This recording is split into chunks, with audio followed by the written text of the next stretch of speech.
আমার প্রাণের বাবাজি, খেয়াল করেন ভালো করে। অপ্রাণের দুস্থ বুজুর্গরা হযরতি ঈসা নবী রাস্তা দিয়ে যান।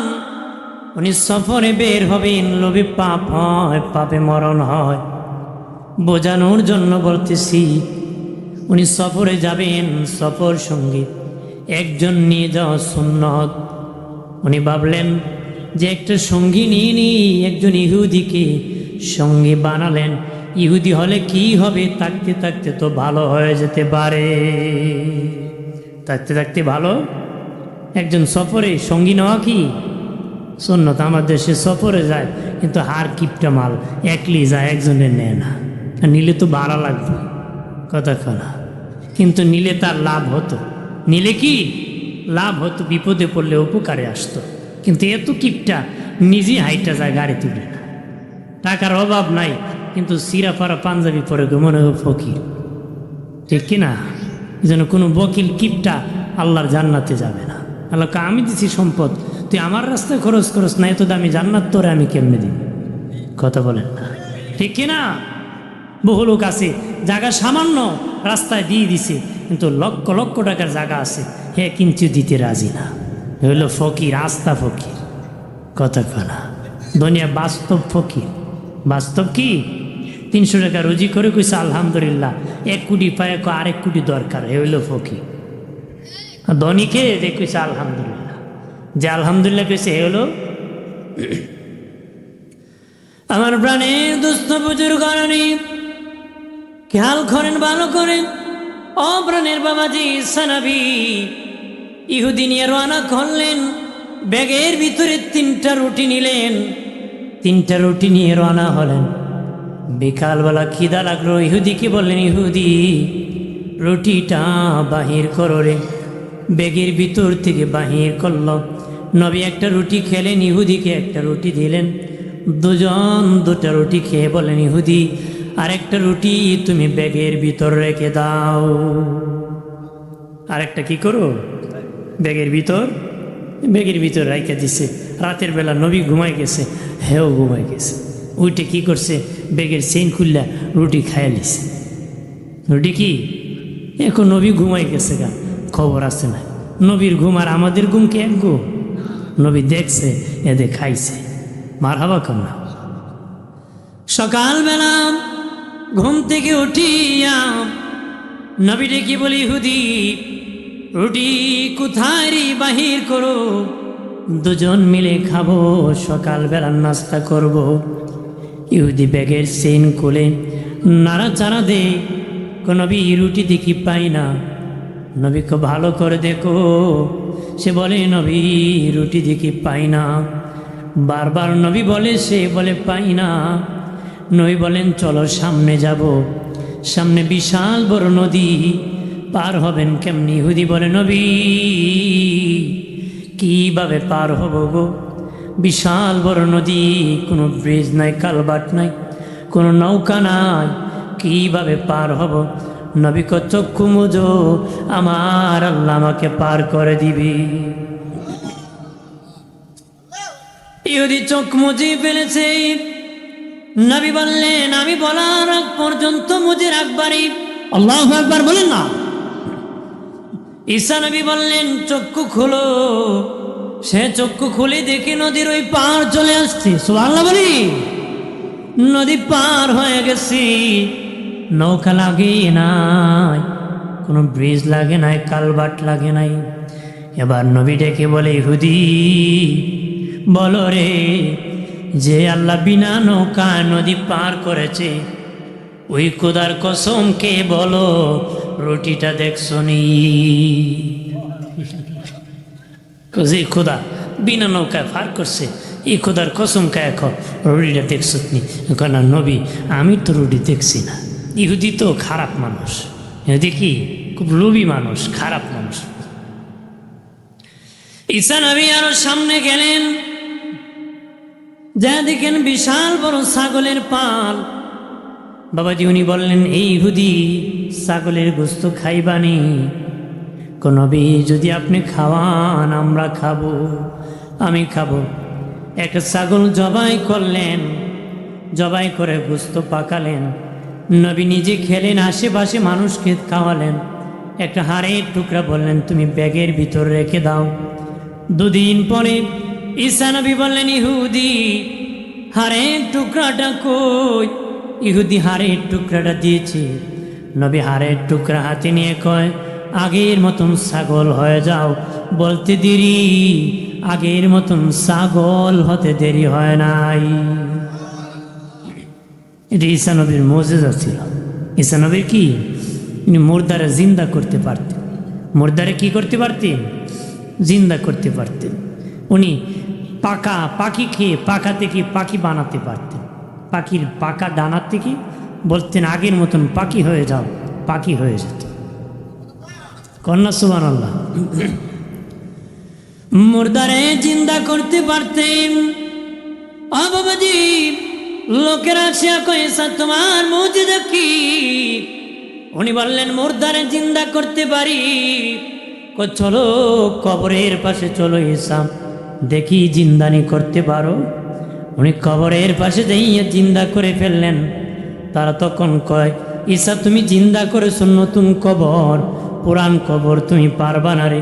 ঈসা নবী কো চলো পুরাতন কবরের পাশে, যেটা ইব্রাহিম নবী পৃথিবীতে আসার আগে কবর হয়েছিল, ওই পুরাতন কবরের পাশে যাইয়া বলেন জিন্দা হয়ে যাও আল্লাহর হুকুমে। বলতে দেরি, কবরের মায়ের জিন্দা হতে দেরি হয় নাই। আল্লাহ দিছে ক্ষমতা, পুরানার নতুন লাগবে নাকি? কথা কয় না, হ্যাঁ? পুরানার নতুন লাগবে। নবী বলতে দেরি, দাঁড়াইতে দেরি নাই, কিন্তু মানত না। এ তো আসিল বাউতাবাজিতে। কথা কন ঠিক কিনা? নবীর সাথে ধোঁকাবাজিতে আছে, কিন্তু নবী তো নবী। নবী বলেছে জিন্দা হয়ে গেছে। ঠিক ঈসা নবী তাকে দেখেন ওই লোকের দাড়ি সাদা হয়ে আছে, চুল সাদা হয়ে আছে। দেখে বললেন ভাই তুমি তো ইব্রাহিম নবী পৃথিবীতে আসার আগে ইন্তেকাল করেছিল। আমি তো জানি পৃথিবীতে ইব্রাহিম নবীর আগে কারো চুল দাড়ি পাকে নাই। জানিয়ে রাখেন ওগো মুসলিম জনতা, আমাদের জাতির পিতা ইব্রাহিম আলাইহিস সালামের আগে কারো চুল দাড়ি পাকে নাই। এর আগে সবার চুল দাড়ি কাঁচা ছিল, কালো ছিল, পাকে নাই। সর্বপ্রথম আমাদের জাতির পিতা ইব্রাহিম আলাইহিস সালামের কয়েকটা দাড়ি যখন পেকেছে, উনি বলে মালিক আমার দিকে দাড়ি সাদা হয়ে গেছে। আল্লাহকে ইব্রাহিম এটা তোমার ইজ্জত, এটা তোমার সম্মান। ইব্রাহিম নবী কো আল্লাহ দাড়ি সাদা হলে যদি ইজ্জত বাড়ে গো, আর তুমি সাদা করে দাও, আমার কোনো আপত্তি নাই। এই থেকেই সাদা শুরু হয় বাবা। সাদা দাড়িওয়ালা যখন চোখের পানি ছেড়ে কান্না করে, আল্লাহকে আমার শরম লাগে, আমি তার জীবনের গুনাহ ক্ষমা করে দিই। আর সাদা দাড়িওয়ালা যখন আল্লাহকে ডাকেন, আল্লাহকে আমি তোরে বুড়া বানাইলাম, তারপরে তুই আমাকে ডাকুস না। আল্লাহ বড় কষ্ট পায়, তোর যৌবন কালানা যৌবনের কারণে দৌড়াইছিল, এখন তোরে বুড়া বানাইলাম, তখনও তুই আমার ডাকুস না রে। আল্লাহকে আমার বড় কষ্ট লাগে, দুর্বল বানানোর পরে আমাকে ডাকে না বাবা। এখন তো সাদা রাখতে চায় না বাবা, কালি মেরে মেরে কালা করতে চায়। কথা কয় না, বড় বড় খালি জোয়ান হইতে চায়। কি কইতে চায়? কেন জোয়ান হইব? চাষা কো বিয়ে আর একটা করব, যুদ্ধ করা লাগবো না। কথা কয় না ঠিক কিনা? কালি মারতে মারতে তুই তো মাইরে দে বেটা, মারো তো মারা, দামি একটা মার বেটা, এরকম করবেন না। খলিফাতুল মুসলিমিন আমিরুল মুমিনিন হযরতে ওমর ফারুক রাদিয়াল্লাহু তাআলার শাসন আমলে এক বুড়া লোক সাদা দাড়ির মধ্যে কালো রং লাগিয়ে বিবাহ করেছিল। 1 মাস পরে যখন তার দাড়ি সাদা হয়ে গেছে, মেয়ের বাবা খলিফার কাছে বিচার দিছে, আমিরুল মুমিনিন অমুকের বেটা অমুক বুড়া লোক আমার জোয়ান মেয়ে বিয়ে করেছে, আমি বিচার চাই। উনি ডাকিয়া বললেন তুমি বুড়া মানুষ সাদা দাড়ির মধ্যে কালো রং দিয়ে যুবতী মেয়ে বিয়ে করেছো, ঘটনা কি সত্য নাকি? সে বলে হ্যাঁ আমিরুল মুমিনিন, সত্য ঘটনা, আমি সেই ঘটনা ঘটাইছি। তুমি ধোঁকাবাজি করেছো, আল্লাহ নবীর হাদিস কি তুমি জানো না? নবী বলেছেন ধোঁকাবাজ আমার উম্মত না, ধোঁকাবাজ আমার উম্মত না। তুমি ধোঁকাবাজি করেছো, এখন তোমার গর্দান উড়ায় দেওয়া হবে। সে জোড়হাত ধরে বলেছিল আমিরুল মুমিনিন ওই হাদিস আমি জানি না। নবী যে বলেছেন ধোঁকাবাজ তার উম্মত না, ওই হাদিস যদি জানতাম সাদা দাড়ি আমি কালো করতাম না, আর ধোঁকাবাজি করতাম না, ক্ষমা করে দেন। তারপর ৮০ খান বেদ দেওয়া হয়েছিল। কয় খান? ৮০ খান। আপনার বয়স হয়েছে, কালে দেওয়া দরকার নাই। ৩০ বছরের পোলার সাদা হয়ে গেছে, এবারে মারুতে, এবারে তো বিয়া করতেই কথা কনা। এটা বয়সে পাকছে না, বাতাসে পাকছে কথা কনা। জোয়ানকালে যদি একজনে পেকে যায় দাগ সমস্যা নাই, কিন্তু বয়সে পেকেছে এটা লুকাবেন না। আমার দেশে বহু লোক আছে বয়স লোকে দিয়ে কালি মারে, দাড়ি কামায়, কিন্তু এইদিকে ফ্যান খুললে খুললে ফুরে যেতেছে, তাহলে বোঝা গেছে বুড়ো হয়েছে। আপনার কালি মারলি জোয়ান হওয়া যায় না, দাড়ি কাটলি জোয়ান হওয়া যায় না, ফ্যান তো খুললে ফুরে যেতেছে। ঠিক কিনা বলেন? বহু এমপি মন্ত্রী আছে না, একবার বুড়ো হয়েছে পর্যন্ত খালি কামায় আছে না, কিন্তু এইদিকে বেড়াতে খালি টান। এদিকে কি তার মানে বুড়া হইছে, তার মানে কি বুড়ো হইছে। বাইরা আমার খেয়াল করেন, দাড়ি হলো পুরুষত্বের লক্ষণ বাবা, দাড়ি বাহাদুরির লক্ষণ। যার দাড়ি আছে তার পুরুষত্বের লক্ষণ আছে, বাহাদুরি আছে। এই জন্য বনের রাজা সিংহের মুখে দাঁড়িয়ে আছে, বনের রাজা সিংহের মুখে দাঁড়িয়ে আছে বাবা।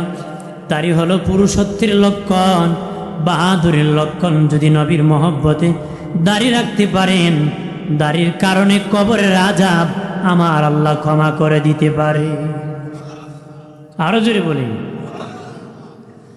ঈসা নবী ডেকে বলে, এ হুদীব বলো রে, যে আল্লাহ আমাকে এত বড় ক্ষমতা দিয়েছে, আমি মুর্দারে জিন্দা করতে পারি।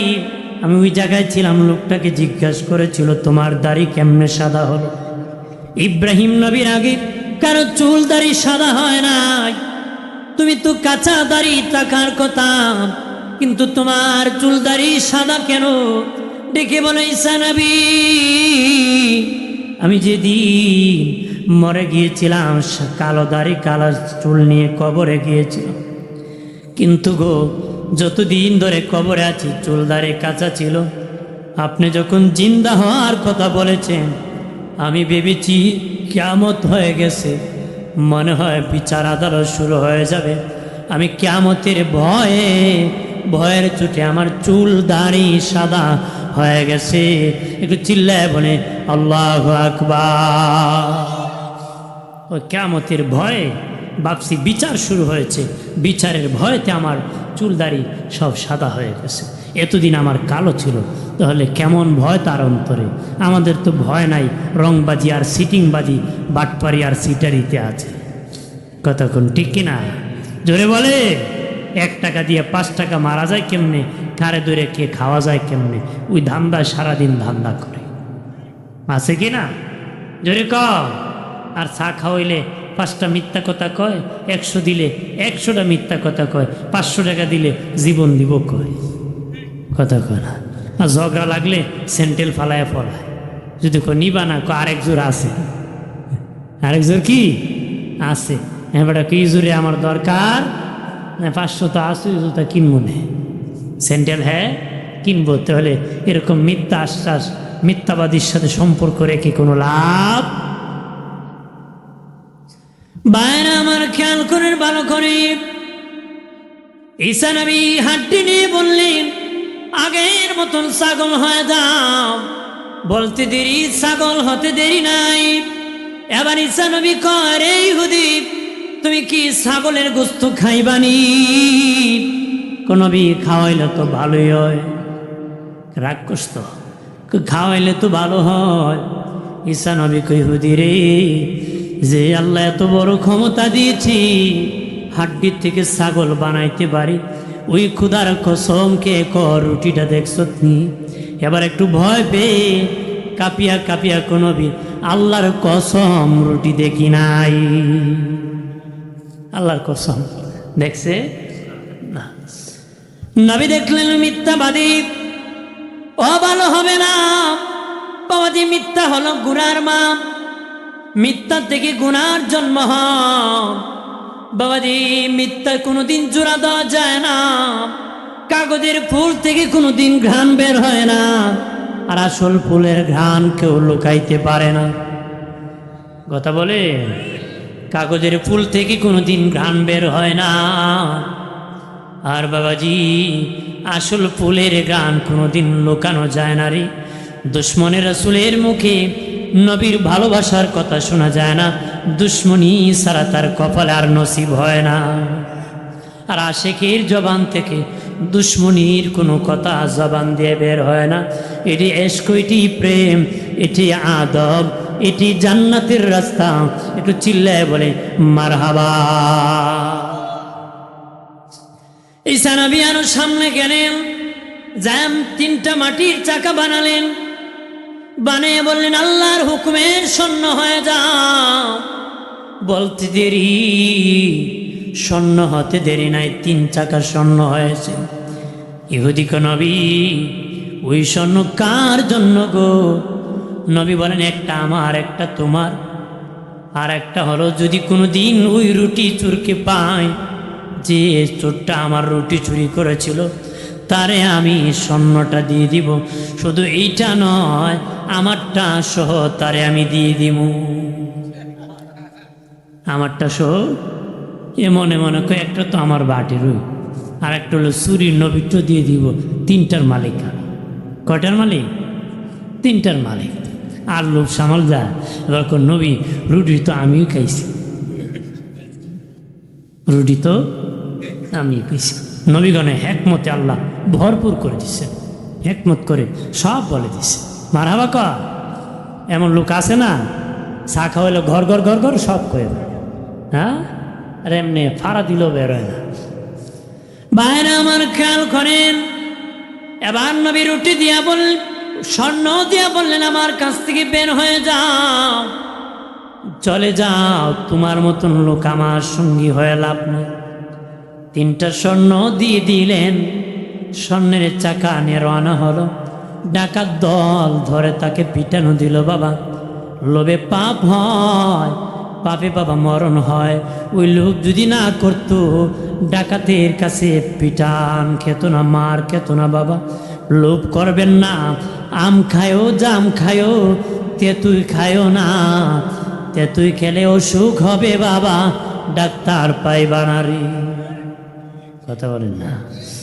বহু লোক পালাইছে বাবা, তেঁতুই খেয়ে পলাইছে, ডাক্তার পায় না। যারা এখনো খাওয়ানে আছেন, নতুন করে খাইতেছেন, বেশি খাবেন না বাবা। এমন পাতলা পায়খানা হবে, রাস্তায় পাবা না, ঘর পাবা না বাবাজি। বেশি খায়ও না, ডাক্তার পাবা না, এমনকি নিজের আরামের বিছানায় ঘুমাতে পারবা না। কচুরি পানার নিচে জীবন কাটাতে হবে। বেশি বাড়িও না, লোভ করিও না। এলাকার মা বোনেরা, লোভ যদি বেশি করো মা, লোভে পাপ হবে, পাপে তোমার ঘরে বিপদ আনবে। বাবাজি যারা আছেন, লোভে পাপ হবে।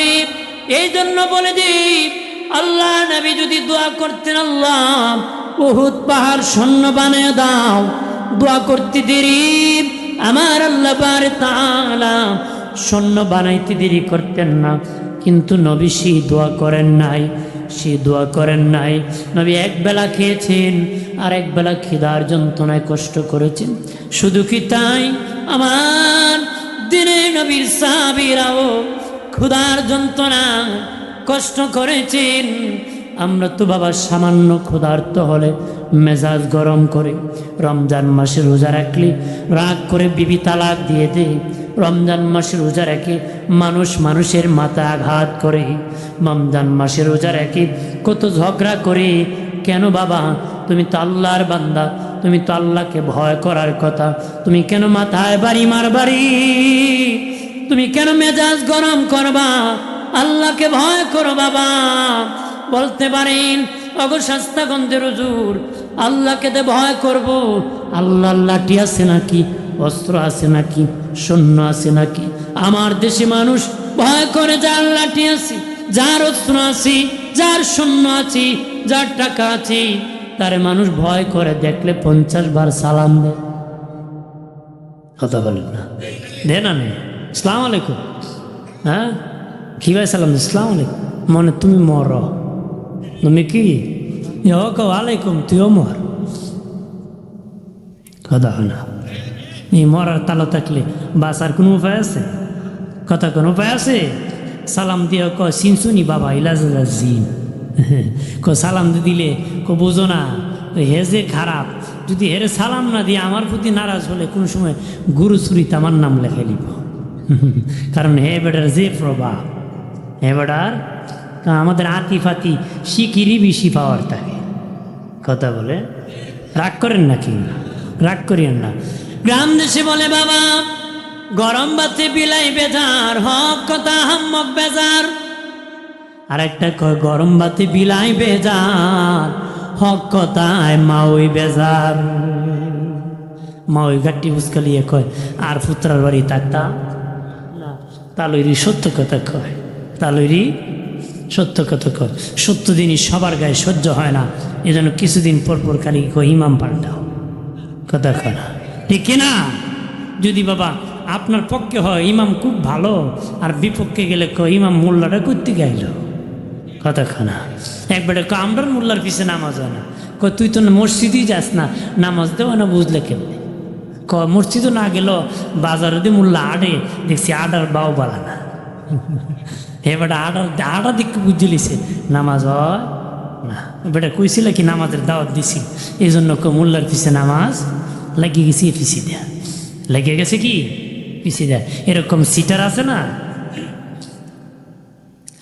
বাইরে আমার খেয়াল করে ভালো করে, ও বাবাজি এক বেলা খাবেন বাবা, হারাম খাবেন না।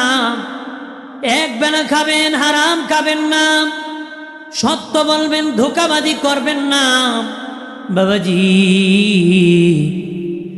মিথ্যার গজব বড় শক্ত রে, পাপের শাস্তি বড় কঠিন বাবা, কঠিন শাস্তি রে। আমরা বড় দুর্বল, আমাদের মালিক বড় সবল গো। আমরা গরিব, আমাদের আল্লাহ হলেন ধনী। এই জন্য বাহাদুরি করে কেউ পারবা না বাবা, এই জন্য সাবধান। বাহাদুরি কত করবা, ফেরাউনের মতন লোক বাহাদুরি করে সুবানি খাইছে পানিতে রে বাবা। আমার আল্লাহ পানিতে সুবাই মারছে, ডুবানি চিনেননি। নিজে নিজে যে বুড়া এটার খুব ডুবানি। একজন যদি আর একজনের ঘাড়ে ধরে পানির নিচে ঢোকে আর বাহির করে, এটার খুব সুবানি। হ্যাঁ, আমার আল্লাহ ওর মতন বাহাদুরকে সুবানি দিয়েছি। সাদ্দাতের মতন বেঈমানকে 400 বছর জুতার বাড়ি আমার আল্লাহ দিয়েছি বাবাজি। খেয়াল করেন, নমরুদের মতন বেঈমানকে 400 বছর জুতার বাড়ি দিয়েছি। ও বাবাজি, সাদ্দাতের মতন বেঈমান কামরা বানাইছে 1000 বছর। আল্লাহর সাথে চ্যালেঞ্জ করেছিল তোর জান্নাতে যাব না, নিজে জান্নাত বানাইছে, কিন্তু নসিব হয় না দেখা। রূহ কবজ করা হয়েছে। বাহাদুরি করিও না। যারা বাহাদুর ছিল তারা চলে গেছে, তারা কবরে গরু ছাগল ঘাস খেলো, তাড়ানোর কোনো ক্ষমতা নাই। আমার দেশে বহু বাহাদুর কবরে দূরের কথা, দুনিয়ায় থাকতে বাবা নিজের সম্পত্তি থাকতে পারে নাই। ঠিক কিনা বলে? নিজের ঘরে নিজে থাকতে পারে নাই। আছে কিনা? সামনে যারা বাড়বেন আপনারও বাড়িঘর ফালায় ভাগবেন। কথা কনা, এটি নিয়ম। বারবাইতে মরবায়, বারবাইতে এটা জোয়ার বাটার দেশ। নদীর পানি একবার উত্তরে যায় আর একবার দক্ষিণে যায়। নদীর পার একবার এই পার ভাঙ্গে, ওই পার ঘরে, ওই পার ভাঙ্গে, ওই পার ঘরে। কথা কনা, বাঙালি কখন কার দিকে যায় এটার কোনো স্টেশন নাই। এখন কইব আসসালামু আলাইকুম, একটু পরে কইব লাঠিটা ল, মাথাটা ফালা। দেখি না বলে বাইরে আমার খেয়াল করে ভালো করে। এই জন্য বাবা আমি বলেছিলাম, আপনারা যদি বলেন হুজুর আল্লাহর কি অস্ত্র আছে নাকি, লাঠি আছে নাকি? আমার আল্লাহ বলেন, হ্যাঁ আমার অস্ত্র আছে, আমার লাঠিও আছে, সৈন্য আছে।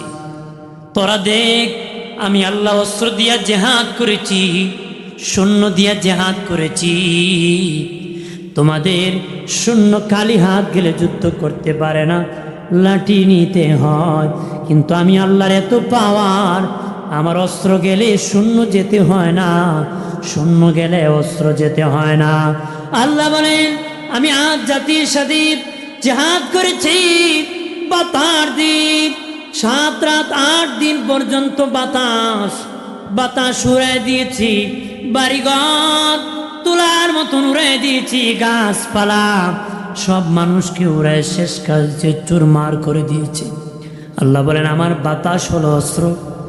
বাতাস আমার আল্লাহ যদি এখন ভালো করে বাতাস দিয়েছে, বিশাল বড় বড় বিল্ডিং ওরাই নিতে কোনো সমস্যা হবে না, ওরাই নিতে পারবে। এই ক্ষমতা আমার আল্লাহর আছে। আল্লাহকে আমি বাতাস দিয়ে যুদ্ধ করেছি। সামুদ জাতি আজ জাতি বড় ব্যাকল ছিল, তারা মাটির উপরে ঘর বানাইছে, বাতাস ঘর ওড়ায় নিছে। আমরা মাটির উপর ঘর বানাবো না, আমরা মাটির নিচে ঘর বানাবো, খোদার বাতাস আমাদের লাগাল পাবে না।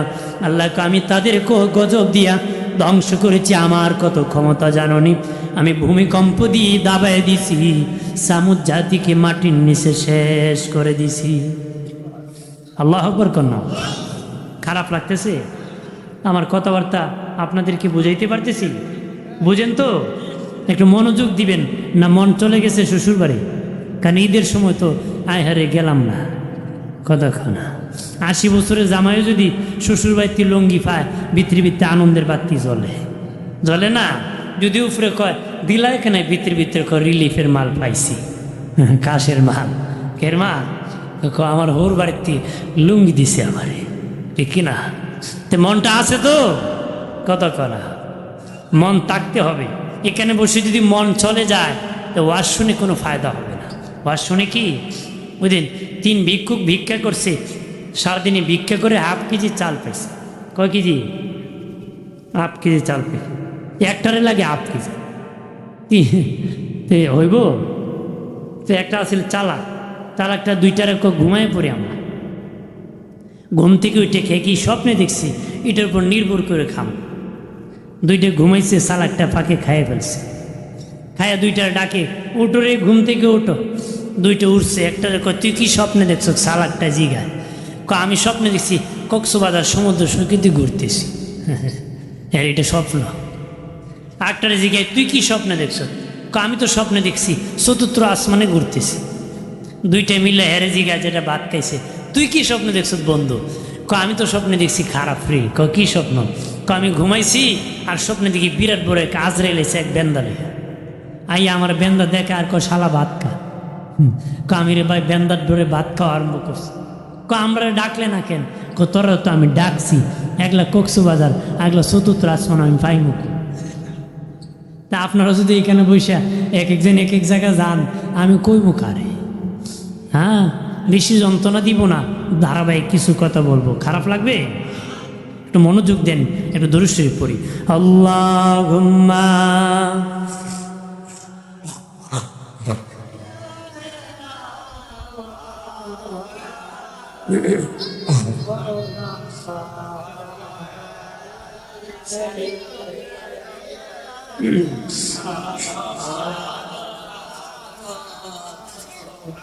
গাছে চিনল নবীজিকে, আমাসে চিনল নবীজি,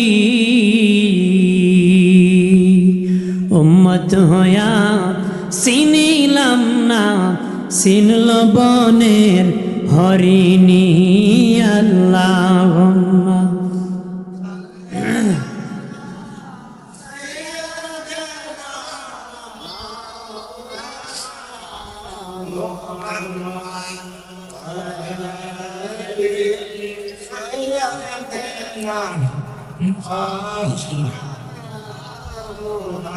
চাচা হয়ে আবু লাহাব, নবীর কালেমা পড়ে নাই।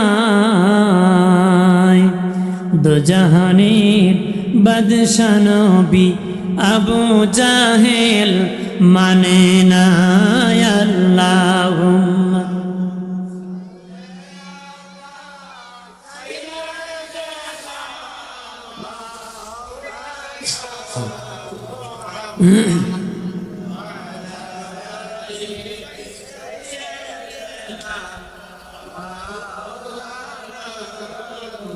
আমার প্রাণের দুস্থ বুজুর্গরা, আমার আল্লাহর কত ক্ষমতা জাননি। আমার আল্লাহকে আমি পানি দিয়ে যুদ্ধ করছি, বন্যা দিয়ে। কিভাবে করেছি?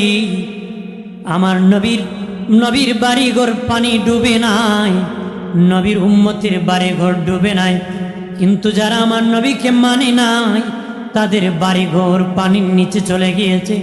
এইরকম 1 মাস পর্যন্ত আমি পানির বন্যা দিয়েছি। এইভাবে জিহাদ করেছি।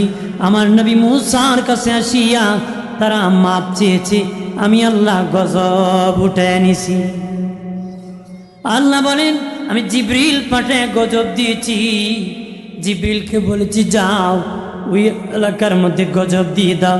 তবে খবরদার জিবরিল, তোমার ডানাগুলা মেলায় না, ডানাগুলা জমিনে লাগায় না। কেন গো? কিভাবে ধ্বংস করে দিব? আল্লাহ বললেন, ওই এলাকার গেটে পয়েন্টে দিয়ে তুমি বিকট শব্দ করবা, মানুষ হাড়ে ডাক করে মরে যাবে। জিবরিল বিকট শব্দ করেছে, মানুষ টাস করে যেখানে যে আছে জায়গা মরে গেছে। এখন যদি বিশাল শব্দ করে আমার আল্লাহ টাডা আমারে, পৃথিবীর সবকে মারতে 1 সেকেন্ড সময় লাগবে না। কথা বলে? আমার আল্লাহর ক্ষমতা ছিল, আছে, থাকবে। হ্যাঁ বাবাজি, এই জন্য আল্লাহকে ভয় করতে হবে, আল্লাহকে ভয় করতে হবে। পৃথিবীর কেউ বাঁচানোর ক্ষমতা নাই। আল্লাহ যদি না বাঁচায় রে, আল্লাহ যদি ধন না দেয়, পৃথিবীর কেউ ধন দিতে পারবে না। নবী যদি দোয়া করতেন, ধনের অভাব হতো না। সাহাবায়ে কেরাম ধন চাইতেন না, খিদার যন্ত্রণায় কষ্ট করতেন। আল্লাহ নবী মসজিদ নববীতে হাদিস বর্ণনা করতেন। সাহাবায়ে কেরাম দলে দলে হাদিস শুনতেন, দয়াল নবীর কাছ থেকে হাদিস শুনতেন। বাড়ি যেতেন না, কিন্তু খাবার সঙ্গে ছিল না। কিন্তু বাড়ি কেন যান না? কারণ যদি বাড়ি চলে যায় খাবার খেতে, ওই পাকি নবী হাদিস বলে ফেলবেন, ওই হাদিস তো আমার শোনা হবে না, ওই এলেম অর্জন হলো না। এই জন্য তারা বাড়ি ফিরতেন না। ক্ষুধার যন্ত্রণায় তারা যন্ত্রণায় কষ্ট করতেন। দিনে নবী বাবাজি সাহাবী হযরত আবু বকর রাদিয়াল্লাহু তাআলা মসজিদ নববীতে আসিয়া বিনা বিনা চোখের পানি ছেড়ে কান্না করতেছি। হযরত ওমর ইবনুল খাত্তাব রাদিয়াল্লাহু তাআলা মসজিদ নববীতে প্রবেশ করে দেখেন হযরত আবু বকর কান্দে। বলেন, ভাই আবু বকর, কি জন্য কান্না করতেছো? কিভাবে বলি ভাই, বলো গো ভাই আবু বকর, কি জন্য কান্না করতেছো? আজকে 3 দিন ধরে ঘরে কোনো খাবার নাই, ক্ষুধার যন্ত্রণায় কান্না করতেছি। আল্লাহু আকবার বল না, আর জোরে। 3 দিন ধরে খাবার খায় নাই, তারপরে মসজিদ ছাড়ে নাই, আর খাবারের অভাব নাই, মসজিদের ধারও নাই। কথা কনা, যার যত বেশি খাবার আছে সে তত মসজিদ থেকে দূর আছে। যার যত বেশি পয়সা আছে সে তত হারাম কাজের মধ্যে তত লিপ্ত হয়ে থাকে। ঠিক কিনা বলে? পয়সায় তারে হারামের মধ্যে লিপ্ত করে দেয়। এরকম হলে চলবে? সবাই না, আবার পয়সাওয়ালারা আল্লাহ রাস্তায় দানও করে, আল্লাহ রাস্তায় খরচও করে। মারহাবা বলেন না, আর জোরে বলি। হযরত ওমর ফারুক ডেকে বলে, আগো আবু বকর ভাই, আপনি 3 দিন ধরে খান নাই, এই দেখেন আমার পেটের মধ্যে পাথর বেঁধে রেখেছি, আমিও 3 দিন ধরে খাই না গো। দুজন একজন আরেকজনের গলায় ধরিয়া জড়াইয়া ধরিয়া চোখের পানি ছেড়ে কান্দে। দয়াল নবী মসজিদ নববীতে প্রবেশ করে, তোমরা কাঁদো কেন রে? বলি, ইয়া রাসূলুল্লাহ, 3 দিন ধরে খাই না, ক্ষুধার যন্ত্রণায় খিদার যন্ত্রণায় কান্না করতেছি, খিদার যন্ত্রণায় কান্না করি। নবী বলে, বাবা সাবিরা, আবু বকর ওমর তোমরা খাও না এই জন্য কান্না করো। ইচ্ছে দেখো আমি নবীও কয়েকদিন ধরে খাই না, আমার পেটে পাথর বেঁধেছি। চলো রে, তোমাদেরকে নিয়ে আমার একজন সাবির বাড়ি দাওয়াত খেতে যাব।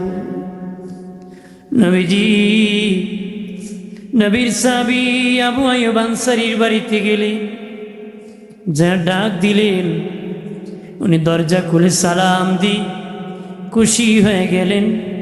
আমার বাড়িতে 3 জন মেহমান হাজির হয়ে গেছে।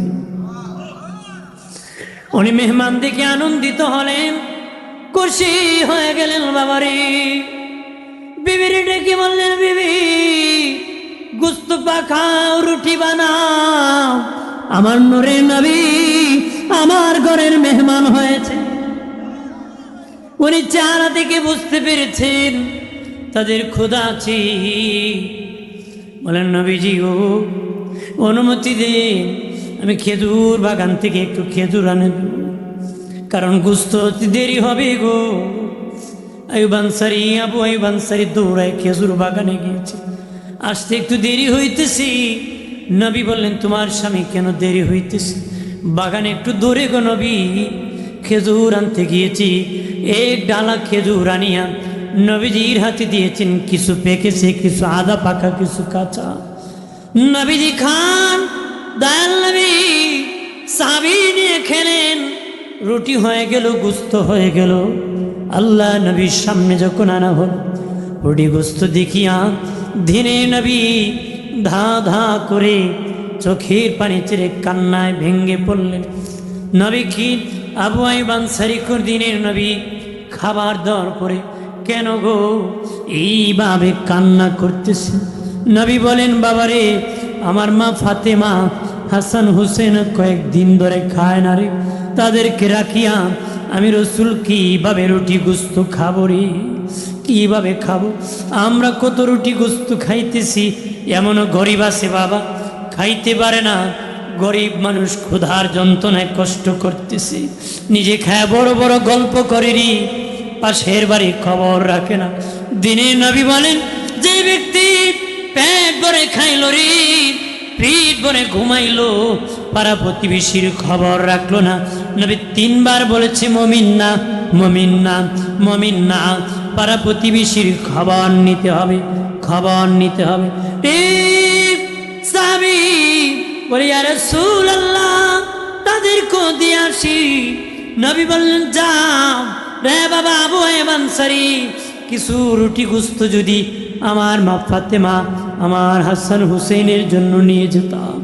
রেডি হয়ে নিয়ে গেলেন, তারাও খেলেন। এই ক্ষুধার যন্ত্রণায় কষ্ট করেছেন, দিন থেকে বিচ্ছিন্ন হন নাই, নবী থেকে তারা হালাক হন নাই, নবীর সান্নিধ্য লাভ করেছেন।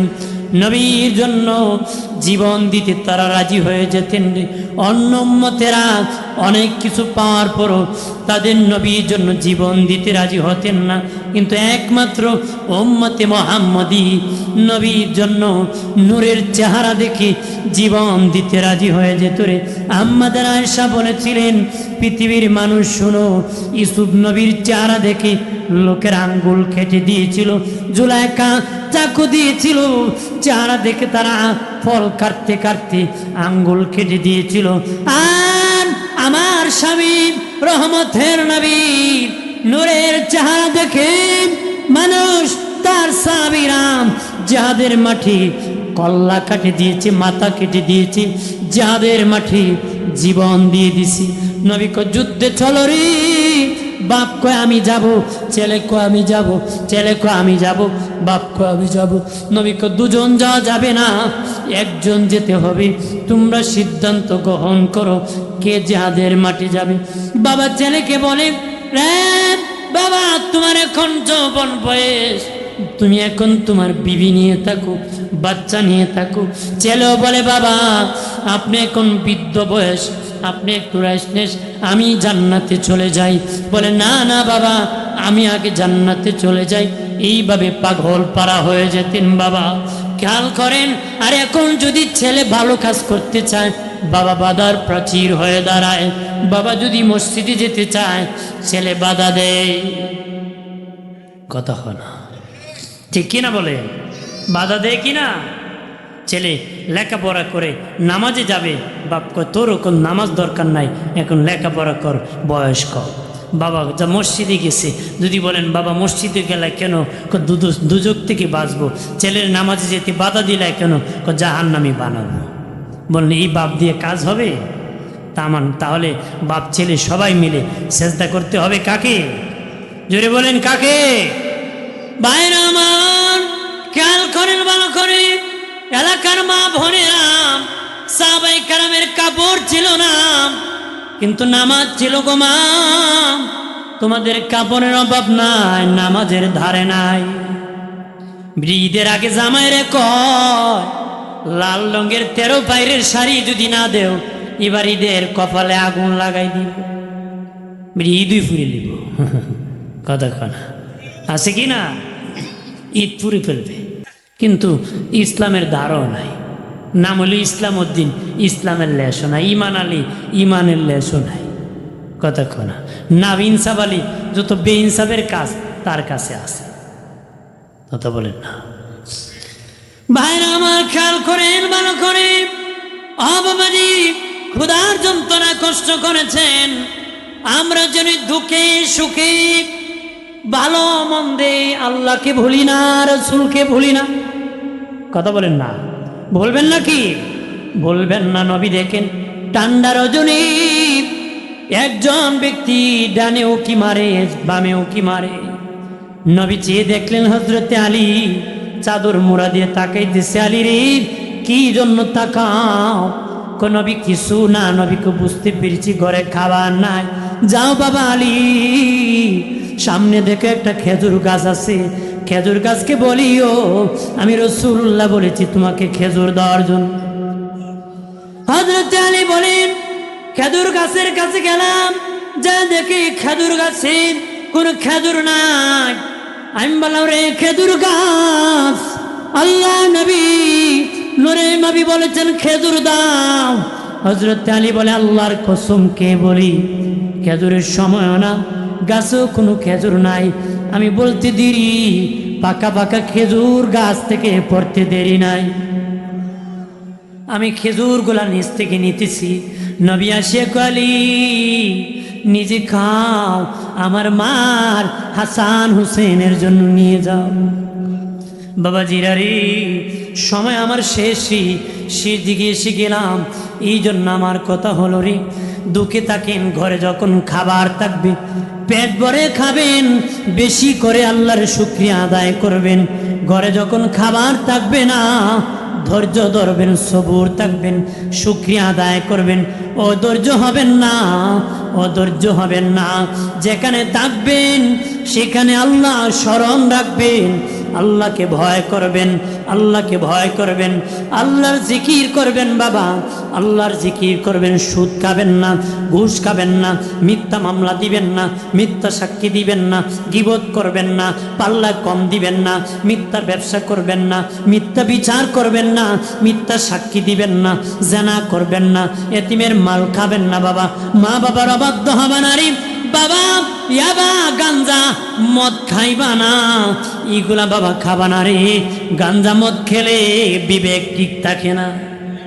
কথা কনা বাবা, মদ খেলে শক্তি বাড়ে বাবাজি, মেধা লুট পায়। কি পায়? জ্ঞান শক্তি লুট পায়, মেধা ঠিক থাকে না। মেধা কি থাকে না?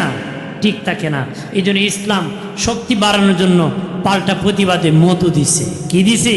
যে মধু খাও, শক্তিও বাড়বো, মেধাও বাড়বো।